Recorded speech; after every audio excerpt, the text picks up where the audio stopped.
You're showing live on my end, Mark. I'm showing out live. Yeah. Okay, 8, 9 seconds we're, now. we are live.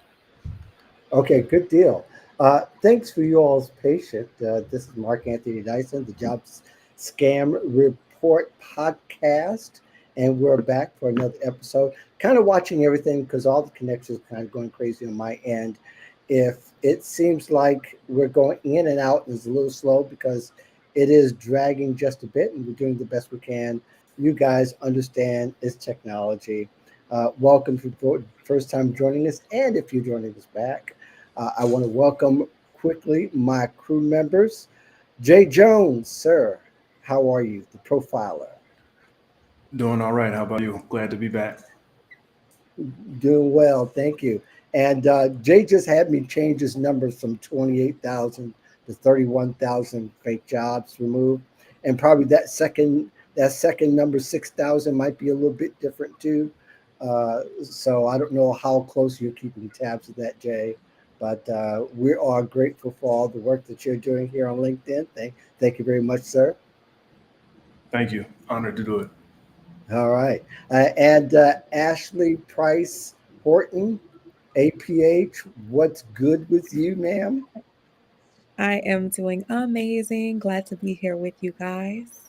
Yes, and it's great seeing your clients get hired, which is wonderful. I meant to catch the Yeah, video you congrats on just that. Yeah. posted. Yeah, that's absolutely amazing to be able to have people break through on that industry, right?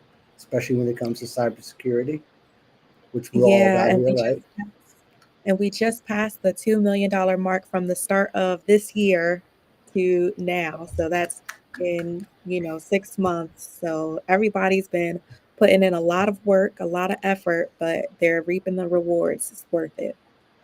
Yes.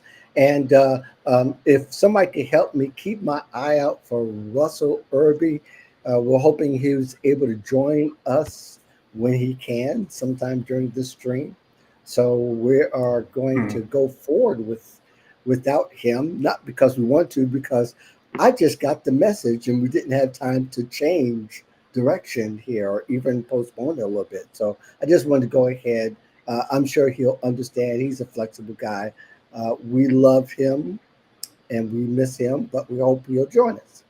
So let's begin. Lots of noise on LinkedIn and other places as well. I do want to kind of cover outside the LinkedIn stream first because LinkedIn is just one spot where a lot of things are going on. I think one of the things that's really happening is we have to talk about layoffs and what's that looking like and how scams are beginning to appear to people being laid off. Now there are some chunks that are happening. The one big chunk I saw recently, I believe it was Thursday or Friday, where had layoffs, and I think they're going on their third or fourth round. Maybe somebody can correct me in the chat, or maybe one of you guys. But I can see how that's going to really affect people in their perception of coming out into this workforce, brand new laid off, and they're getting all these offers, and they may even look somewhat real, as do Yeah. all of Yeah. them. Mhm. Maybe you guys have some insight into any other layoffs that are happening, and you're seeing how scammers are using that to kind of fool people. Yeah. Microsoft is planning on laying off more people. And then also, I saw reports about Lululemon as well. So those two are pretty Yeah, big. so the Lululemon, yep, that's pretty big. Yeah, I think they're cutting off like 15% of their workforce or something significant. I think anything over Mhm. 1% is significant, but um, Lulu's big, Microsoft is huge. So 5% for Microsoft is a lot different than Lulu, and both of them are kind of big. But we're talking about tens of thousands of people. So how about you, Ashley? What do you guys talk about in your group when it comes to layoff, and how are you advising people when they hear those things? They might be applying to that company. Has that happened? I'm sure it's happened a couple of times at least. Yeah, so that's a great question. Do you mind if I give a little bit of insight for the first one that you asked me and then go to that one? Absolutely. Please. Okay, awesome. You might have to remind me of the exact website, but just for people, if you ever want to see what companies are about to lay off a good amount of their staff, there is a WARN website, Hmm. WARN. I was trying to pull it up right here so I could Uh-huh. get it. WARN Act, right? If you type in WARN Act on Google, you can get some insight as to what companies are preparing to do mass layoffs. Awesome. And just as you'll have access to this, scammers will as well. So that's how they can easily target who's about to be laid Right. off. Right. Yeah. Um, It's a public government run website, I believe. yeah, and the companies are required to give advance notice, so they already know in advance before they're going to Right. do these major layoffs. As Right. far as inside of my group, we do things a little bit different. So within the realm of cybersecurity that we're in, this industry is expected to grow exponentially, and it's also thanks to a lot of these scammers and hackers and all the technology advancements. So Hmm. within information security, what I tell them is to focus wholeheartedly on your job search. Don't get distracted by the layoffs. Don't get distracted by how the job market is. But keep in mind the practices that I've taught you about avoiding job scams because they're out here. And yes, it Hmm. adds a lot more time to their job hunt, like significantly more. But they at least come out of it knowing that the job that they've received is a real one. Yes. And by the way, to add to that, I think layoff.com, or it might be layoff.com, is a site where you can look at some of the rumors uh, of of what might be coming, and people actually talking about it a lot. And there's a couple other sites too. I'm sure somebody's going to let us know in the chat whether what those sites they may even listen to. But I know a lot of people, and you guys know this too. There are a lot of those tech companies have formed like alumni groups of those companies. Like the three of us. This is not public yet, but we're going to be speaking at one of them in October, where they formed a group, and some of that chatter is going around in some of those groups at this former employees of Microsoft. I heard even, and I think that there's Hmm. some others, and they chat about what's going on and opportunities and things like that. I think those are very useful too because people really get to hear some of the people from people who are really have been or still might be on the inside somewhat. So definitely keep that in mind. Um, Anything else you want to add, Ashley? By the way. No, but that layoffs.com is really good to know. I'll make sure I keep that. Yeah, layoffs.com. They often you got to kind of catch the different cycles. There's a lot of threads. It's sort of like Reddit, but not as unhinged in some aspects.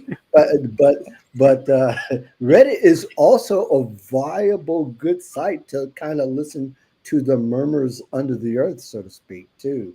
If they have Yeah, some they'll tell people you that the truth, dedicate they, unfiltered. the unfiltered truth is what they would tell. And I just want to acknowledge Jared Jackson, who joined us, probably one of Ashley's people who often join us in chat. They're very vocal and love to give us a lot of great information too.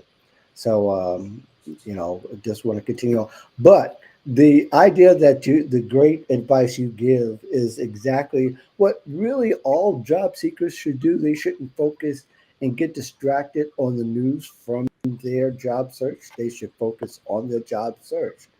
Having said that, though, I think a lot of people should also kind of keep their ear to the ground because you don't want to go into positions where they might have laid off a whole department and here you are applying. You should definitely try to be informed. Would you agree with that, Ashley? 1000%. Yeah.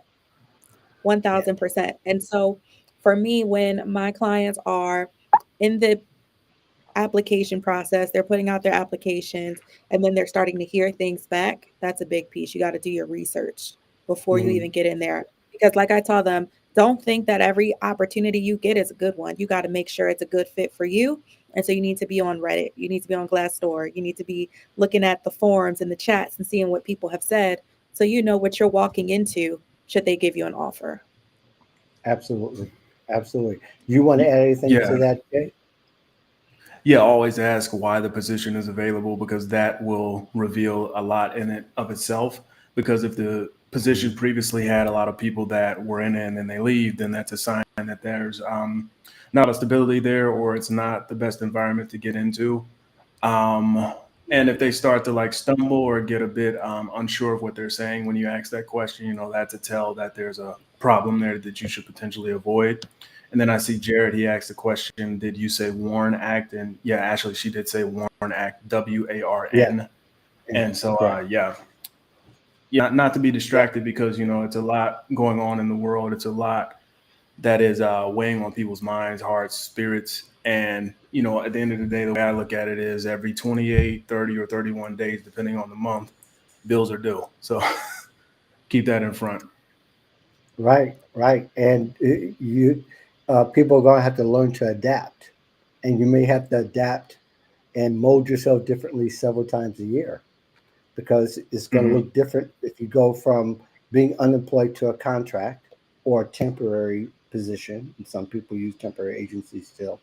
Then it'll look a lot different should you go that to being full time within that company. And it's going to look a little bit different again if you got to come out of a long term contract situation. So all of that to say is Hmm. that you're going to always be moving. This is it's going to require more of a dynamic job search, if I can use that term, as opposed to static, where you're just waiting and you're waiting and there's no time really to wait, especially when the 31st day hits and on some months. So I think that's even important to mention. Let's move on a little bit. And I do want to talk a little bit about some of the newer, fewer red flags, which some of the red flags are really old red flags, if you know what I mean. Because it seems like there's I don't know, you guys tell me what you're seeing as far as red flags, but it seems like people are going back to 2022 where, the fake Hmm. employers, they're beginning to Hmm. come in, that's kind of 2022. We go back a little bit further, especially around the time of 2021, the better.com era. I don't know if you guys remember that or not, but those are the guys that laid off all those people through Zoom. You Yeah, I remember remember that? that guy. Yeah. And everybody just went Yeah. off. Notice how that's a regular thing now. That's Yeah, that become was like the almost the first major norm. one. Yeah. That was like the first one. Everybody's in shock. Now people are, I think they're getting layoff notices via telepathy. I don't know if, but it's not has not gotten a lot better.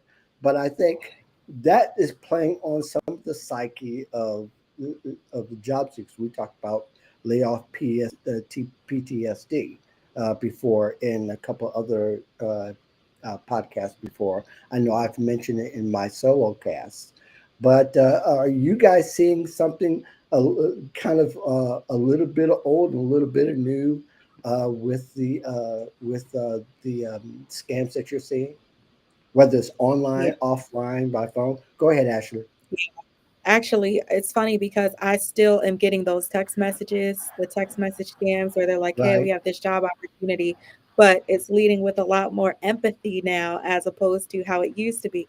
There's with Mm-hmm. so many layoffs happening today, it'd be really good for you to be able to make an extra $100 to $300 a day. And I'm like, okay, so that's your play now. I actually got one like that this morning, Oh, did you and I don't. really? Yeah, I said, okay, they actually text me more. I don't get as many emails. And I just Mm-hmm. block, more and more come. It's absolutely crazy. Other Right. Hmm. people, now I want to get your guys' opinion on this. Other people that I know have been getting a lot of right to represent email. So it will be an email. Yeah. It will be an email telling them they have a job opportunity for them, but before they can give them the details or submit their information, they have to sign this right to represent. Yeah. Wow, that's a Yeah. Russell Irby question too, right? I mean, that's kind of a. But go ahead, Jay. Yeah, my answer is multi-layered because when you talk about going back in time, it relates to the pictures that these scammers steal. It relates to their methodology when they approach people with Hmm. scams because they know people have a short attention span, a short memory. And so Right. when something worked in the past and enough time has passed, then they'll bring it back because it'll work again. Hmm. Regarding the email scams, like I've gotten the right to represent for different roles, and it makes no sense because if you reach out as a recruiter to me with a position, then you're authorized to represent me because you were the first one to contact me, and you don't need to sign anything because that's a way to get your signature. Then apply that on different, legal documents and pretend to be you. Hmm. I get emails regularly. Like the other day, I got an email stating that my portfolio website, the payment didn't go through, and you need to go here to actually correct it because your URL is now blocked. All I had to do was go and type in my URL, and there it is, still functions. But they use the Oh, official that's logo wild. of the domain host. Hmm. And then when it comes to the pictures, that was the other part. Oh, that's what it was doing. The empathy that you mentioned, Ashley. I've seen people say on their GoFundMe request and whatnot, they'll start to target. Hmm. In a case called the donation saboteurs, and so what they do GoFundMe's, they'll go and say like, "God bless you. I know it's really hard right now, but I had with this specific person, and they helped me raise X amount of dollars." And so what they're trying to do is have you go to this person, give some personal information, and then siphon money or even directly steal it from you. So it's a lot Hmm. of multifaceted, wicked stuff going on. Right. There is And then now. really quick, Yeah. Go Jamonica, ahead. she Go asked ahead. what is the RTR about? And basically what that is when recruiters have a position that is available to you and they say they need you to sign a document saying they have a right to represent. And the way they package it is they're basically marking you as their candidate. And so if anybody else reaches out to you from that same organization with this position, then they get first dibs, is from what the way I understand it. But if it's an organized recruiting company, they don't even need to do that. Like, hey, I reached out to this person and this commission, if this person is placed, belongs to that, recruiter. So yeah. Hmm. Hmm. Oh, I think that's great information. 'Cause this is the first time I've heard of a RTR, uh, offer through scammers. But I'm not Mhm. surprised that they're using everything in their toolbox. I go, I go back They to. stole the toolbox. It's not their toolbox. Well, they're kind of reinventing it and kind of make it look. I think people need to be aware of some of the new technology that goes along with that because it's going to look a lot different here soon. Uh, Google just released in the past month video, the ability to create a video without having real people involved. And these images they look as real as they possibly could be, and they talk. If you guys have not seen that yet, look up Google VEVO, I believe, or VEO. I think it might be even VEO3. And even though it costs to get that, for a scammer to use that and to get paid, it pays for a year, a couple of years, should they be able to get a hold of that and get through to people, which they're going to. They're going to be victims of that, which kind of leads me back to some of the old scams that were done. And I again point to the better.com on that because I was reporting on it to some degree that when people were getting scammed around 2021, they were able to have interviews with a real person, and they would actually have people moving around in the background where you can see. So you can Scripted talk to a real walk-bys. person, but exactly, it's kind of scripted, and it looks so real that you can't help but to believe, okay, he's just in the background, and his workers in the back, and people walking back and forth to the desk, and doing whatever they do, sort of like The Sting. If you ever saw the movie The Sting, where they set up Mm. this real thing and it was live, and it was all to make these people believe something, and of course to cash in. And that's kind of what scamming is going to look like. So what we're seeing now is going to be kind of like child's play when it comes down to it. So I think people need to really, again, slow your roll if you see something, and ask people and look for the signs. And again, they're going to present themselves most of the time out of the blue, randomly. And I don't know, it's probably better these days just to ignore them. Pretty much, right? I mean, reporting them doesn't seem to have as much as an impact as, just being able to block them and ignore them. You guys thoughts on that? Go ahead, Ashley. Okay, yeah, I agree. I have some people who used to like engage with them to let them know that they know they're a scam. I'm like, please don't do that. Just don't. Even if you get a text message and you have Hmm. identified early on that that is likely a scam, please don't open it, because there's software now that you can see when somebody has opened a message. And if you have pictures enabled on your Google account, a person can see when you have opened their emails as well. So turn that off. Only turn that on when it's coming from a credible person. But I always say, like, ignore it, block it, delete it, don't keep it, Yeah, and go from there. yeah, yeah. Jay, you want to add anything? Yeah, no, that's awesome info you just shared, Ashley, about the being able to see the pictures that you open and stuff like that. Because yes, it might be funny and the type of feeling of vindication that you've exposed a scammer, but the way technology is going, just by even opening an email or something that you think is benign, that could be actually detrimental to your personal information, your finances, and everything. And it's just like when it comes to blocking on LinkedIn, like, yes, that works. But the problem is when you block them, they just get to move on to somebody else. And there's no like Right. flag trigger, there's no alert, there's no actual information being passed on to other people who are vulnerable. So this is why I encourage people to always report, to always post about it, like say, hey, this is a fake profile, to comment on it, because when you mention their name, when you tag them anywhere that they appear in searches, if somebody is searching for that profile to vet whether or not their recruiter is real, because I've had this happen several times with the artisan talent scam, where basically they're pretending to be a real recruiter who works with artisan talent and are reaching out to people with job opportunities from Disney, Unilever, and another place that's Hmm. a company with a lot of cachet. And so what they do is, if a job seeker is like, hey, I think this is awesome, and so they search, then they'll see my post connected to that artisan talent stuff. And I get messages pretty much every week from people saying, thank you, that I almost fell for that. So this is why I encourage that blocking is part of it, but it's not the most essential part. The most essential part is reporting it. Yeah. The blocking only just blocks the account. It doesn't prevent others creating another account and reappearing before you again, because Mhm. basically they're just doing that at scale pretty much. So even though LinkedIn says they're getting, they're blocking and they're working on millions of deleting millions of fake accounts, there's probably millions of more that are just coming up, becoming it almost unsustainable for them to even keep up with. That's why I'm not on the blame LinkedIn train as much Yeah. anymore.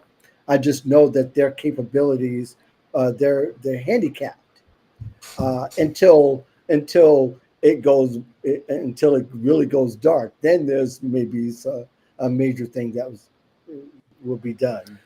I But agree with Well, you. I mean, it's Because, like, I think about LinkedIn when they first came around. Artificial intelligence wasn't a popular thing. It existed, but it wasn't a right. popular thing like it is now. And so, yeah, people had to manually create their accounts. They had this no bot policy. They could detect it quickly, take accounts down. But when you have AI that can create accounts within seconds, I don't understand how they're able to identify all of these accounts, which means that it's people like us that have to be vigilant in protecting ourselves and those, who are in our network. because I don't think that LinkedIn is ever going to be able to figure out a way to remove even half of the scams that come out now. I don't think any of the social networks would be able to do it. Mm. Not even X, because it's, you can have multiple accounts on X automatically. So can you imagine? There's no IP blockage like Facebook and Instagram, where they can block the IP, give you part of a chance, but you still can recreate an account.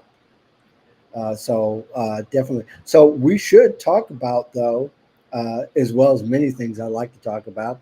I think people to keep getting hacked on any social network, but we're on LinkedIn a lot. That they need to really take stock of their password usage and using password managers, and Mhm. you know, do all the things that you know to do, right? Um, I'm going to mention just a few of them. Like when you're applying for jobs, try to use one dedicated for your job search, uh, um, a voice over internet protocol, a VoIP. I was trying to think of the acronym. Use a VoIP The phone phone, number, yeah. a phone number, right?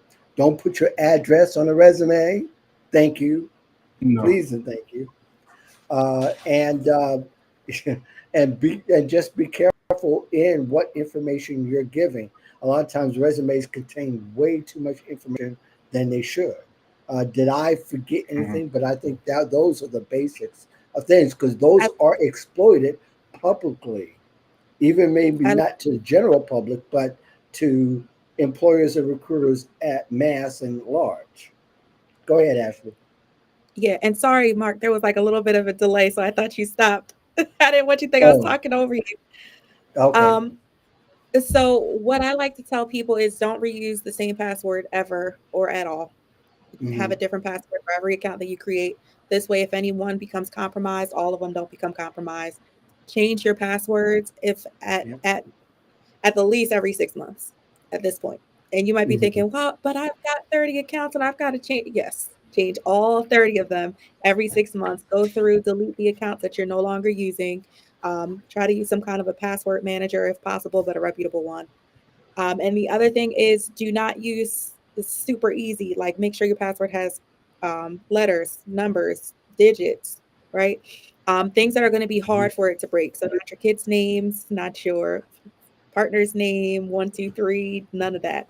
And the reason why I'm saying this is it's not always common sense about how your password should be, right? And so also enable multi-factor authentication. So that's Hmm. when you put in your password before you get access to your accounts, it's going to send you some kind of a message or what have you. Make it go to your email instead of your phone. Because God forbid you have to change your number or you lose that phone, it's a nightmare to get back into your account. Right. And then Yeah. the last thing is when it comes to your email, don't reuse that password anywhere. Your email password has to just be the email password and change that frequently. Yeah. I use Bitwarden, by the way, for a password manager. Um, Yeah. I don't know what you guys use or if you use any at all, but Bitwarden is I'm pretty. old In school. I fact, just a keep it lot in of my theirs head. is pretty free. They have free accounts for Bitwarden, Mhm. so it's something to think about. I always try to get the paid version of something, because so I can have the extra security and have access to all the tools they have available. So that is a suggestion. I know a lot of people kind of, went to was using last password. I don't know if you remember, but then there Oh, was this mass exodus because they had a break in. It's like, so you know, pick a reputable password Mhm. manager, please. Anything you guys want to add? I see a question from Jared. He asks, when a company asks for your address and is required in order to proceed, how do you not put your address? Um, a potential workaround, because I know he's talking about those three different fields where they need the address line one, line two, city, state, and then the zip. I mean, a workaround, if it's a legitimate company and you don't want to provide your address, you can use the leasing office's address or If they don't accept a PO box, like use the address of the nearby post office or something like that. But I mean, if it's a legitimate company and you're sure that this is a real opportunity, then by all means share it. But I talked about this in a post many months ago called address bias. And basically, what it is if because this has happened to people, like if they live in a certain area but they're trying to like better their life and move into a different opportunity, a different what is there a different basically make more money than they've ever made, and they need this opportunity to get there, but they currently live in a space that's not the best. And if somebody looks at their address, then they could have some perceived biases. And the backstory with that was, I remember I went to the bank one time and I was making a cashier's check, and then the lady made a funny comment. She was like, "Oh yeah, it's a nice area," and it was like, "Well, how do you know my area?" Because she didn't live anywhere near me, and that was a tell that she Google mapped the address. And so it was like Right. that triggered the thought to, if you would go as far as to look and see where I live because I'm getting a cashier's check, well then why wouldn't an Mhm. employer do the same to see like where you live and then make preconceived notions based upon that to deny you opportunities? And I was trying to encourage people not to do that, because just because somebody might live in a different or challenging environment, it doesn't mean that they're not worthy of a shot. Right. Right. I agree. Just because they're not supposed to doesn't mean it doesn't happen, or that it doesn't even happen on a large scale. I have other thoughts about that, but I'm going to spare because I want to get through a lot of Yeah. this. I More, want to get through a don't lot of this. Go ahead, just Ashley. don't do that on government applications. Like if you are Yeah, applying yeah, for federal government-based roles, everything needs to be yeah. 1000% accurate, okay? Because you could Yeah, be held criminally liable for any misrepresentation. So I'm just putting that out there because I know some of you Yeah, guys that are one is the exception. Yeah. that was an some of you exception, guys are but cleared. I am going to add, though, I am going to add because I've talked, I don't know if I've talked about it here on the podcast. I thought I had, but there are fake federal resume writers, and you giving Yeah. over a draft of your federal resume, they have not only access to all of your information, but all of your history. You just given Yeah, there are them plenty of those your, fake pages. Yeah. and I was going to say, you given the scammer, carte blanche for them to be you, especially when it comes to an employment application somewhere else. They could recant your history. It could all be correct. It could all, it could be verified.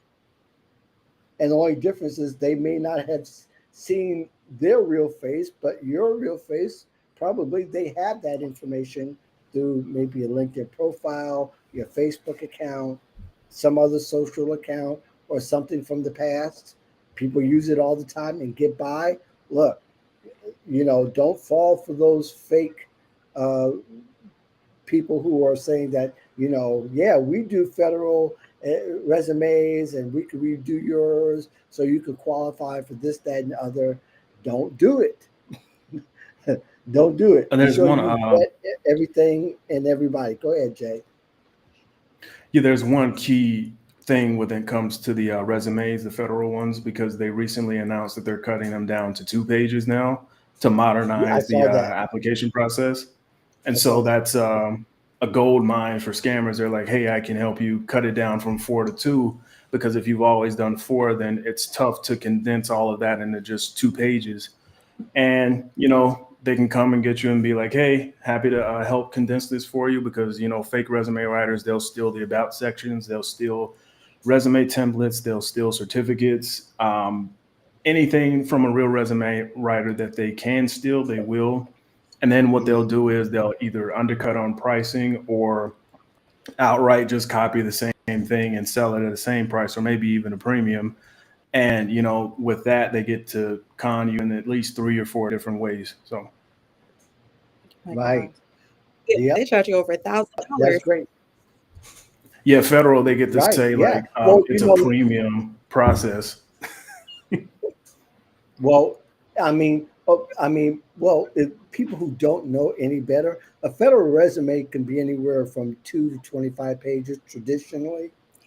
Mhm. So, because I used to work I trained federal employees once upon a time on resume writing, and there was one I was rewriting for it was 25 pages, everything, at least at that particular time. So we'll see exactly how that goes. I wonder how, if that's really a blanket, how they'll apply that to all the federal agencies, or if it's just the certain ones, that the 2-page rules. I'd be very interested in knowing more about that. I do want to get to some of the comments, though, that people have chimed in. James Rose, always faithful. Thanks for giving us. And he's also, you guys follow James as well, because he posts some very interesting information. Did you guys see how the guy, I think it was James, who sent us the one about hacking a password? I thought that was really fascinating. If you haven't looked at that one, check that out. That was educational. Then that's one way. Um, I think in some cases, people can use a VPN whenever you're in a public setting like the Starbucks, the hotels, and so forth. Use a VPN. You Mhm. should use a VPN as often as you can anyway. Some may argue, even if you're in a residential area where the internet traffic is pretty high, um, that might be something. Even though they argue how viable they are for residential. Um, I just want to highlight something he said. I know one of his comments was he agrees with Ashley, her advice about the government not to, even the government advises, to never reply to a scam text message, for sure. Some of this is slow, so some of these I'm going to read because it's not appearing on the screen as fast as I would like. Connie Nelson, thank you very much for it. Says, I have never received a text message or email other than applications I've received. I've already applied to 99% of the time. I go directly to corporate website, which is one of our best practices, right? So I think that's important. I think, Jay, you already answered Jarrett's question about what's required and where to put your home address. But Mm. yeah, all of those, The I just link. want to be sure to get those in. Um, so if you guys have anything to add before we go to our last two topics, we'll probably be able to get into, Well, yeah, because I James's do. comment that's on the screen. Right. Yeah. The LinkedIn will have to be hacked as and lose a lot of money from a breach. Then they'll take it more seriously. Pretty much. Yeah, I've seen I've seen Pretty much. 200 plus, if not, I've seen 200 plus, if not 300 fake profiles, but they're all verified. Most of them were premium, and they all had age on them, like so from at least 6 to 7 years old. And a couple of them directly said in the subject line or the headline of those profiles that this is a hacked account. We're working on taking it down, was one. The other Uh-huh. one was this account is hacked in all caps and like 6 or 7 exclamation points, because those profiles all pretended to be human resource business partners for Deloitte. And so basically they Right. were using the reputation of Deloitte to roll out these profiles over time to start scamming people. A couple of current things I have out there about link source recruiters. This is a fake recruitment company. Recruitment company. Hmm. They steal pictures, but these people are a bit more tricky because I'll never accuse them of being smart. But basically, what they would do is they'll flip the image, then they'll put like a beautification filter on top of the face. They'll Hmm. zoom in a bit because if they do these things, then when you do a reverse image search, you can't find it on Google. And then lately, what I'm finding is Google image search is less and less reliable, so I have to go through other means to find it. But Hmm. there was one particular story that stood out was the one of the women who was she had her picture stolen, but it was taken off of her Facebook account because she was hacked there. And then what they did was Swift tickets to people via Facebook, and she had to start a whole nother account and say, "Hey, I'm not selling Taylor Swift tickets." But in that post on Facebook, they had tagged like 90 people. And this is one of the things that Mhm. I continue to tell people about is like they'll go and pretend to be you and then go and try to Right. scam other people. And so that was a real Yeah. world example of that. So yeah, it's already been a breach. Yeah.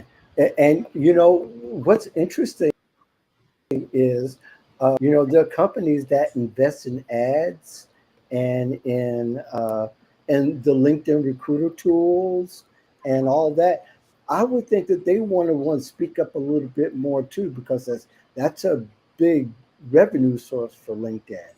I mean, and I think by that way, they would get some of the clues that, hey, maybe we should do some more about a lot of these fake accounts, because these fake accounts, they're using their recruiters to recruit for positions that don't exist. And then so you'll see the recruiter come in and says, yeah, we're not hiring, they're lying, in so many words. But maybe the bigger companies need to put some money down on their voice, so to speak, and say, hey, this could cost you millions of dollars. So just a thought. Meantime, let's switch a little bit to we'll go for the next 9 minutes. Have you guys seen deepfake videos on LinkedIn or anywhere else yet? Because they're There's this around. gentleman I there's this gentleman I saw. I forget his name, but he's like a cybersecurity expert, and he talks about the advancement of deepfake videos, and makes warnings about how high quality they're becoming in such a fast time. And like if you look Mhm. at them, you really like, because there was one video where it was a fake I think it was a fake car ad, and it was driving through like a creek and going over rocks and stuff, and like if you didn't know that it was fake, it would look like a real thing. Yeah. It goes And it I'm going goes to back add to to the your Google thing I said earlier. Go thought. ahead, Ashley. I'm sorry. No, no worries. It's that lag. I was on Instagram the other day and a person was playing a prank on their partner. And in that partner, they had their fiance actually kissing an AI person, but it looked completely real. And so when he saw it, he said, who's that kissing me? Who's that kissing me? And I said, oh my God, just wait. Relationships are going to be destroyed if people are not aware of this type of technology, because you would never Right. be able to tell. The hands weren't morphed. There was no like immediate giveaways that this wasn't real, except for the fact that she was the one that created it. That's wild. And I've seen a couple of others on LinkedIn that I didn't take, because this person was really explicit in saying this is a fake whatever. But going back to what I said earlier about Google and their new product, these look real. I mean, they show crashes, they show dialogue, people respond to what other people are saying, and it could be one of the most dangerous tools that the scammers could possibly use. So I think, again, going back to people verifying everything that they possibly can. James Rose said that I did see a LinkedIn short video busted deepfake by AI during the interview and immediately shut down the interview. I think I saw something similar to that on another Yeah. platform as well. Well, If you put he that in the comments, we need to see that. I James, saw Yeah, it put that because I in the the comments guy so I we saw yeah, it can because look. the James, if guy, you can. he was sitting like this, and he would not move because the way the thing was, it was like programmed to his face to be stuck like this. So he was Right, like, "Hey, put your hand up. I put your hand like right here to do this to prove you're not AI," and he just put it like to the right. side of his face. I've I heard that remember people now. say, if people said, wave with your hand like this, they can't do it. It would break Yeah. their program or blow up their laptop or Not whatever. yet. But Not yet. And that's what people need to be aware of. It's not yet. So people used to say, like, oh, it's never going to be a problem because they're never going to get, better than this. Their hands are never going to be not morphed. Their feet are never going to be not morphed. But you're it's seeing that coming. with it. Yes. It's coming. Everything that you didn't think that we'd be able to do, it's coming a whole lot sooner than we think. So that's why we try to keep everybody on top of the curve or ahead of the curve, as they say. Um, any of you want to add anything before we go? Like Ashley, you have anything coming up? Any podcast interviews? Any projects that you're working on that maybe everybody should know? Yes. So we are actively working to get to our 3 million in job offers with the goal being the Mm, end of July. So definitely follow me on LinkedIn and stay tuned and help us cheer on those who land job offers. I also, share a bunch of job opportunities that pop up as I receive them. hmm. As far as talks, we have one coming up in October. Just be on the lookout for that. And yeah, that's it for me. Okay, Jay. Yeah, for me, I'll be speaking in July with BWise to help them with strategies to avoid scams in the job market. I started a Nice. podcast, so that's going well. I started a newsletter about 2 days Hmm. ago. Got 2,000 plus subscribers to it, so I'm excited about that. What I'll do Nice. is continue to share insights and things that will help people, be stronger in this time because it's just an avalanche of attack from all sides. We didn't touch Right. on the 16 billion passwords that were leaked. So that's another reason we talk about Oh, changing your yes, another. password using two-factor Yep. authorization or multi-factor authorization and password manager and whatnot. But there was also another thing where this will actually enable scammers to be able to apply as fake people because you've touched on that before, Mark, where they're fake Hmm. applicants. I had a source for a previous case. She's been in the recruiting industry for many years and talked about a wave of fake applicants. And at the end of the application stage, they need to have a visa or need to be hired through a third party. So that will definitely uptick with this data breach. So Hmm. um, just follow all of us, and we're doing what we can to keep you informed and safe. Yep. Yep. Absolutely.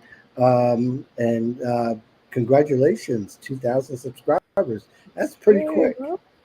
Yeah. Hey, I I was I know, was right? surprised, but thank you. Yeah. Winning, winning, winning. And let's see. Um, tomorrow I will be releasing, actually this afternoon on video, and tomorrow through the podcast. I spoke with Lance Spitzner of the SANS Institute on cybersecurity. Just some quickie advice on text messaging scams and how to stay safe there. So look for that. And I've got a couple other things that are kind of under the ground brewing, but I can't be public about it yet. So, but I'm pretty excited about it if it comes through. But that's all It I'm will. going to. It will. It Yeah, will. It will. I'm manifesting this absolutely. But I'm being realistic. That's why you don't say anything till it goes down. And and on top of that, that's going to conclude our episode for this LinkedIn Live for the Job Scam Report. Thank you very much for joining us here. Thank you, Ashley, Jay. Russell, we miss you. We're going to hit you up next time. And, work is work. He found a job since, by the way. That's why he had a job related thing since he was last on with us. So great for him. It's better Yeah, to be congrats, man. there than here overall. And, wishing everybody well and to stay safe and vigilant for the job search. So thank you very much. Sorry for the rocky beginning. And thank you for all who commented: James, Connie, Jared. And those are the ones that I see. I don't know if I see any Jamonica others. too. Yeah. Yeah, Jamonica and Jamonica Greg. Yes, thank you so much for commenting. And if you have any other questions, still include them in the chat because we go back and check them and respond to them if you have any questions or anything like that. Thanks very much. You guys have a great week.